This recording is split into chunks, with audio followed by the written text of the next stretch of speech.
মানে প্রত্যেকটা মানুষকে অ্যারেস্ট করা উচিত। যদিও এই ঘরে হয়েছে ধর্ষণ, এই সেই পাপি ঘরটা না? লাইট আছে?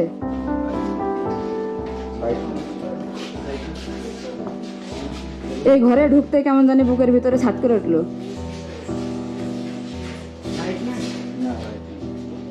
এই ঘরে প্রশাসন আসেনি তদন্ত করার জন্য?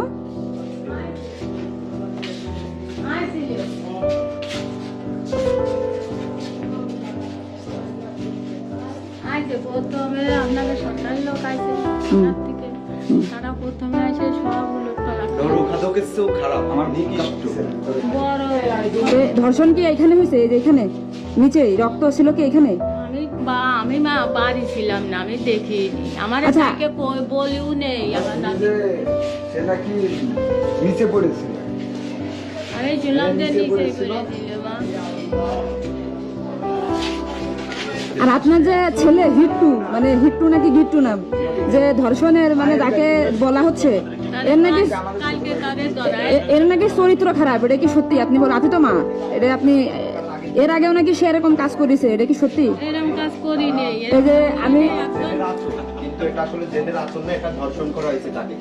এদিকে আসেন, আপনার ছেলে কোন রুমে থাকে? ওই যে হিট্টু, মানে এই হিট্টু যে আমার বিটা ঘর আর ছেলে এই ঘরে থেকে, আর এই মধ্যে আমার সজীবীর ঘর।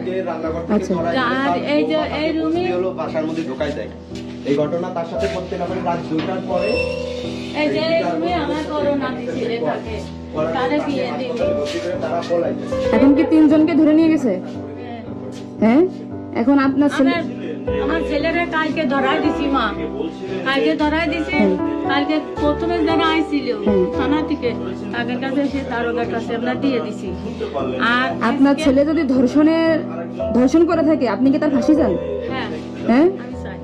ঠিক আছে। যদি আপনারা রিপোর্টে যদি যা পান, আমি তার এখন যে আপনার যে পুতা ছেলে, সাজা চাই। আপনার যে পুতা ছেলে, সে তো স্বীকার করছে যে তারা বাপ ছেলে মিলে ধর্ষণ করছে, তাহলে কি হবে? আমার ওই পুতা ছেলে, হ্যাঁ, সেটা আপনাদের ব্যাপার, আপনারা যা খুশি তাই করেন। আমি বলবো না যে আমার ছেলে করুক আর আমার পুতা ছেলে করুক, তাদের সাজা আপনারা যে খালি পারেন সে ফেলে আপনারা সাজা দেন। আমি ওর মধ্যে আর কোনো আমার আপনি ছিলেন কোথায় যখন ধর্ষণটা হয়েছে গত রাতে? তখন কই ছিলেন? শুয়ে থাকি। তো এই মেয়ে চিল্লাচিল্লি করেনি বাচ্চা মেয়েটা? না না, আপনার এই যে বিটার বউ, যে হিটুর যে বউ, উনি কই? আছে। উনি কই? এখানে আছে? কই গেছে? বাড়ি আছে? এখনো সুস্থ হননি, তার এখনো জ্ঞান ফেরেনি, তবে রক্তক্ষরণ বন্ধ হয়নি। আমি মেনলি হয়েছে কি ভাই, মানে আমি এখানে আসছি, মানে কালকে থেকে আমার গায়ে শুধু মনে করেন ঘন্টায় 2-3 বার পছন্দ হয়ে যাচ্ছে। মানে আমি এটা যদি আমার মতো প্রাপ্তবয়স্ক মেয়ে ধর্ষণ হতো, আমি এখানে আজকে আসতাম না। কেন জানেন? দিন শেষে দোষ হয় আমাদের মেয়েদের। এই যে কয়েক মেয়ের উন্না ঠিক ছিল না, মেয়ে চলাফেরা ভালো ছিল না, ধর্ষণ হয়েছে। কিন্তু আমার কাছে কথা 8 বছরের মেয়ে কি দোষ ছিল? আপনি তো আমরা দেখেছি সামাজিক যোগাযোগ মাধ্যমে বিভিন্ন বিষয় নিয়ে কিন্তু আপনি প্রতিবাদ গড়ে তোলেন, এবং আপনার যতটুকু সম্ভব আপনার মাধ্যম দিয়ে, আপনার সামাজিক যোগাযোগ মাধ্যম দিয়ে আপনি যে কোনো বিষয়েই বাংলাদেশের যে কোনো প্রান্তে প্রতিবাদ গড়ে তোলেন। তো এই যে 8 বছরের শিশু ধর্ষণ হলো, এই বিষয়টা আপনি কিভাবে দেখছেন? না, এখানে দেখার কোনো কিছু নাই। মানে এখানে দেখার কি, মানে কষ্টে, মানে কালকে রাতে মনে করেন ঘুমাইনি একটা বিষয়, মানে ভাবার যে বিষয়টা, সেটা হচ্ছে যে আমার আজকে যদি প্রাপ্ত বয়স্ক একটা মেয়ে ধর্ষণ হতো, তাহলে আমার এই এখন যে দুঃখটা বা কষ্টটা পাচ্ছি, আমি জানি না কষ্টটা পেতাম কিনা। কিন্তু আরেকটা বিষয় যে আজকে যদি আমাদের দেশে মেয়েদের মানে যেভাবে দেখা হচ্ছে, এই মেয়েরা বেকা হয়ে হাঁটে কেন, ওই মেয়েরা সোজা হয়ে হাঁটলো না কেন, একটা দল আছে, মানে আমাদের সোসাইটির একটা সমাজে কিছু মানুষ আছে যারা মেয়েদেরকে নিয়ে পড়ে আছে। এই মেয়েটা উন্না পারলো না কেন, এই মেয়েটা বাঁকা হয়ে হাঁটলো কেন, এই মেয়েটা সোজা হয়ে হাঁটলো না কেন, এরকম একটা ব্যাপার। এই যে 2 দিন আগে উন্না যুদ্ধ হলো, দেখছেন? উন্না যুদ্ধ হওয়ার পরে ওই মেয়েটা, ওই ছেলেটাকে কি করলো, কিছু মানুষ বের করে পাগড়ি পড়াই নিয়ে আসলো। কি হলো, মানে তাই সে কি করলো যে আমি অন্যায় করে ইফতিজিং করেও আজকে মানে কি মানুষে বাহবা দিচ্ছে। কালকে এই যে আজকে ধর্ষণটা হয়েছে, যে বাচ্চাটাকে ধর্ষণ করা হয়েছে, এর বয়স কত? 8 বছর। তাহলে এর দোষটাকে কোথায়? এ কি করছে? এর অপরাধটা কোথায় আমাকে বলেন।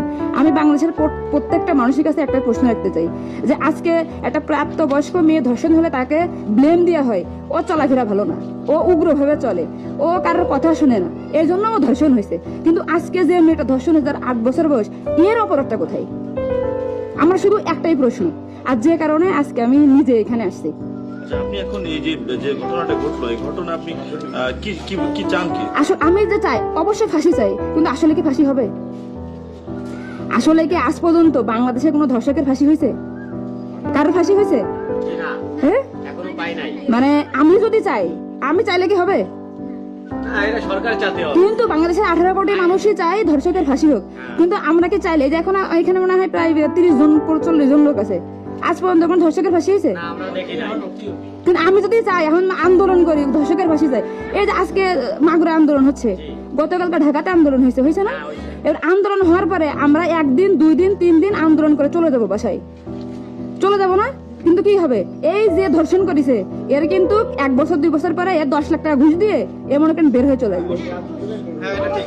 আর একটা কথা, এই আচ্ছা আমি একটা জিনিস শুনলাম, ওই মেয়েটা যার ধর্ষণ করেছে নাকি মারা গেছে, কথা কি সত্যি?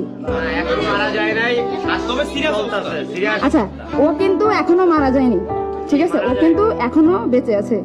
এখন বিষয় হচ্ছে, এই আমার মাথায় একটা জিনিস ঘুরপাক খাচ্ছে, সেটা হচ্ছে এই মেয়েটা যদি বেঁচে থাকে, ওর বয়স তখন 8 বছর, এখন একসময় তো আমার মতো বড় হবে না? এখন যখন রাস্তা দিয়ে হাঁটবে তখন ওরা বলবে, এ তুই না ধর্ষণ হয়েছিলি, বলবে না? যখন ও তো ছোট, ও যে এখন ধর্ষণ হলো, ও যদি বেঁচে থাকে বড় হয়, ওর অপরাধটা কি আমাদের বলেন তো? এবার যখন যাবে, রাস্তা দিয়ে যাবে না, মনে করেন পড়াশোনা করে 7 বা 8, আশা করবে মানে এদিকে আয়, তুই না ধর্ষণ হলি, তুই না সে,